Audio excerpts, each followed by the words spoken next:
భారతదేశంలో ఇటీవల జరిగిన ఎన్నికల్లో పెద్ద సమస్యగా ముందుకొచ్చింది ఉద్యోగాలు, జాబ్స్. నేను సిఎస్డిఎస్ లోక్నీతి వాళ్ళ pre poll study, post poll స్టడీల గురించి కూడా చెప్పాను. ప్రజలు తమకు ఉద్యోగాలు అనేది ఒక ప్రధాన సమస్యగా, అన్ఎంప్లాయ్మెంట్ అనేది ఒక పెద్ద సమస్యగా చెప్పారు. వాస్తవంగా హిందుత్వ క్యాంపెయిన్ చాలా సీరియస్గా మోడీ ఎన్నికలకు ముందు భారీగా చేశాడు. మొత్తం ప్రచారం అంతా హిందూ ముస్లిం, ముజ్రా, మంగళసూత్ర, మొఘల్ దీని చుట్టూ నడిపారు. అయినా కూడా ప్రజలు రియాక్ట్ కాలే. యూపీ, రాజస్థాన్, హర్యానా, మహారాష్ట్ర, మీరు north and western part of ఇండియాలో దెబ్బతిన్నారు. దీనికి ప్రధానమైన కారణము జాబ్స్ అండ్ ఇన్ఫ్లేషన్ అని CSDS Lokniti post poll study చెప్తున్నది. వాస్తవంగా ఈ జాబ్స్ డేటా ఏం చెప్తుంది, జాబ్స్ డేటా ఏం చెప్తుంది అని చెప్పే ముందు అసలు జాబ్ అంటే ఏమిటి, దీనికి 6 ఏళ్ల క్రితం అనుకుంటాను నరేంద్ర మోడీ ఇచ్చిన నిర్వచనం దేశమంతా చర్చ జరిగింది. జీ న్యూస్కి ఇచ్చిన ఇంటర్వ్యూలో మోడీజీ ఏమన్నారో మీరే చూడండి. अगर आपके जी टीवी स्टूडियो के बाहर कोई पकौड़े बेचता है और शाम को 200 रुपया कमा करके घर जाता है, उस व्यक्ति को आप रोजगार मानोगे कि नहीं मानोगे? సో భారత ప్రధానమంత్రి జాబ్ను ఎలా డిస్క్రైబ్ చేస్తున్నాడు, ఎలా డిఫైన్ చేస్తున్నాడో చూడండి. జీ టీవీ ఎదురుగా ఎవరైనా పకోడీ వేసుకుంటుంటే అతను రోజుకో 200 సంపాదిస్తుంటే అది రోజ్గార్ కాదా అన్నాడు. అంటే రోజుకో 200 రూపాయలు సంపాదించడం పెద్ద ఆదాయము, అదొక పెద్ద ఉద్యోగము. దానికి మోడీజీ చలవ వల్ల జరిగిన ఉద్యోగమా? ఆ నూనె మోడీ ఇవ్వలేదు, శనగపిండి మోడీ ఇవ్వలేదు, ఉల్లిగడ్డలు మోడీ ఇవ్వలేదు, గ్యాస్ మోడీ ఇవ్వలేదు. మరి ఎలా ఉద్యోగము మోడీ కల్పించినట్లు? పకోడీలు వేసుకునే ఉద్యోగం. అయినా పకోడీలు వేసుకునే ఉద్యోగం చిన్నబుచ్చాల్సిన అవసరం లేదు. వారు కూడా శ్రమ మనం గౌరవించాలి. సో తప్పనిసరిగా ఏ చిన్న పని చేసి బతుకుతున్నా వాళ్ళని గౌరవించాలి. కానీ ఈ దేశంలో ఉన్న కోట్లాది యూత్, ఆస్పిరేషనల్ ఇండియన్, వికసిత భారత్, మనం కోరుకునేది digital India, startup India, standup India, make in India ద్వారా కోలుకునేది పకోడీలు వేసే జాబ్సా? సో ఇది చర్చ జరిగిన తర్వాత ఇప్పుడు తాజాగా అది లేటెస్ట్గా మధ్యప్రదేశ్కి చెందిన బీజేపీ ఎమ్మెల్యే, ఇక ఈయనైతే చాలా బ్రహ్మాండమైన భవిష్యత్తును వికసిత భారత్లో ఎలా ఉండాలి యూత్ అని సలహా ఇచ్చాడు. మీరే చూడండి, ఆస్తక్ కట్టసీతో అన్ని ఛానల్లో వచ్చిన వీడియో ఇది. సో ఏమంటున్నాడు ఈ వీడియోలో? मध्य प्रदेश के बीजेपी विधायक पन्नालाल शाक्य का एक बयान काफी वायरल हो रहा है। गुना में एक सभा को संबोधित करते हुए पन्नालाल शाक्य ने कहा है कि डिग्री से कुछ नहीं होगा, पंक्चर की दुकान खोलकर जीवन यापन कर लो। केवल एक और वाक्य पकड़ लेना, ये कागज की डिग्री से कुछ होने वाला नहीं है।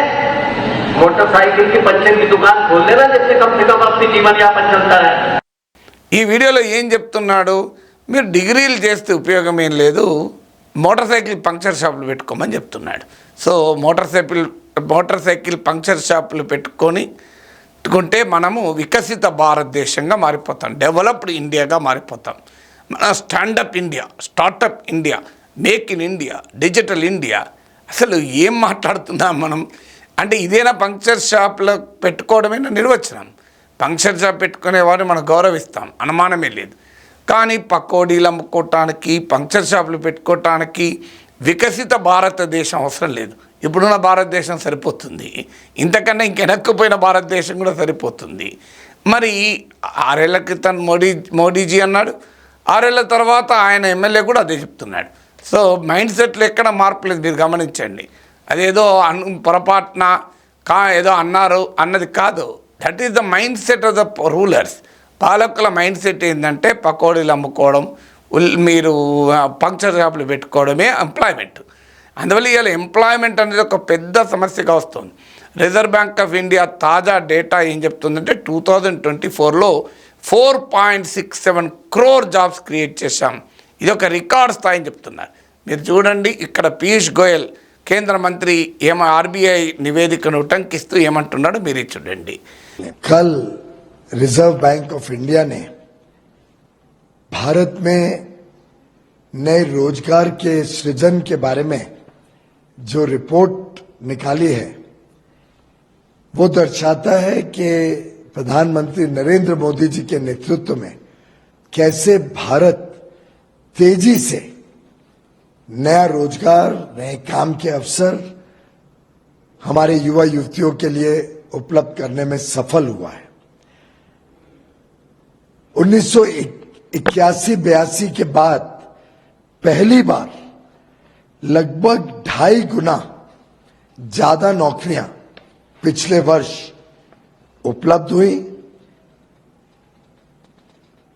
4,60,00,000 से अधिक लोगों को नया रोजगार पिछले वर्ष मिला, जो लगभग 6% की वृद्धि है।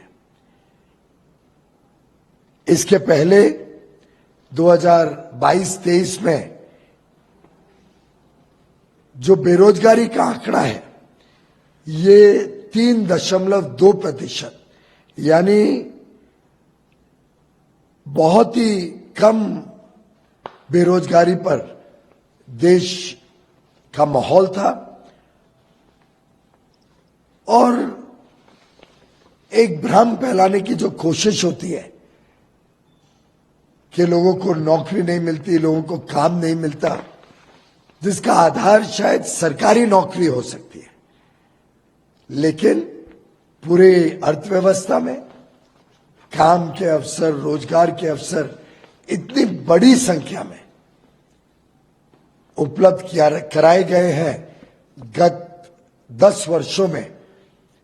और मैं मानता हूं कि प्रधानमंत्री नरेंद्र मोदी जी का कार्यकाल ये सबसे सफल कार्यकाल रहा है नए रोजगार के मामले में। ఇది రేపు బడ్జెట్ ప్రసంగంలో మనకు నిర్మలా సీతారామన్ చెప్పబోయే ఎకనామిక్స్ లెక్చర్లో కూడా ఉంటుంది ఈ డేటా. సో ఏం చెప్తున్నారు, 4.67 crore 2024లో కల్పించారు. ఇది చాలా పెద్ద ముందడుగు అని చెప్తున్నారు. అంటే 2023లో జాబ్స్ 3.2% గ్రోత్ రేట్ ఉంటే మీకు 2024లో 6% గ్రోత్ రేట్ ఉంది జాబ్స్. అందువల్ల భారీ ఎత్తున ఉపాధి అవకాశాలు కల్పించబడుతున్నాయని నేను అందుకే ముందు మోడీజీ ఏమన్నాడు, మధ్యప్రదేశ్ బీజేపీ ఎమ్మెల్యే ఏమన్నాడో చెప్పాను. అంటే జాబ్స్ అంటే నిర్వచనం పంక్చర్ షాపులు పెట్టుకోవడం, పకోడీలు అమ్ముకోవడం అనేదే నిర్వచనం అయితే ఆర్బీఐ నివేదిక బహుశా కరెక్టే కావచ్చు. ఎందుకంటే 6% 2024లో 6% పెరగచ్చు. పంక్చర్ షాపులు, పకోడీ షాపులు పెరిగితే పెరగచ్చు. మిరపకాయ బజ్జీ షాపులు, గప్చుప్ దుకాణాలు పెరుగుండొచ్చు, నేను కాదని అన్నాను. సో అందువల్ల 6% 2024లో జాబ్స్ పెరిగాయని. రియాలిటీ ఏంటంటే రిజర్వ్ బ్యాంక్ నివేదిక జాబ్లకు ఇచ్చిన నిర్వచనం, మోడీజీ ఇచ్చిన నిర్వచనం లేదా ఎంపీ బీజేపీ ఎమ్మెల్యే ఇచ్చిన నిర్వచనం ప్రకారం తీసుకొని ఉండాలి మరి. కానీ మీరు centre for monitoring Indian economy, ఇది దేశంలో ఇండియన్ ఎకానమీ పైన చాలా అథారిటేటివ్ డేటా, సాధికారికమైన డేటా ఇచ్చేటువంటి సంస్థ. సిఎంఐ డేటా ప్రకారము మీకు 2022లో అన్ఎంప్లాయ్మెంట్ రేట్ 7.5% ఉండే, 2023లో అది 7.7% అయింది, 2024లో 8% పెరిగింది. ఇప్పుడు మేలో 8% ఉంటే జూన్లో ఏకంగా 9% దాటింది అకార్డింగ్ టు సిఎంఐ డేటా.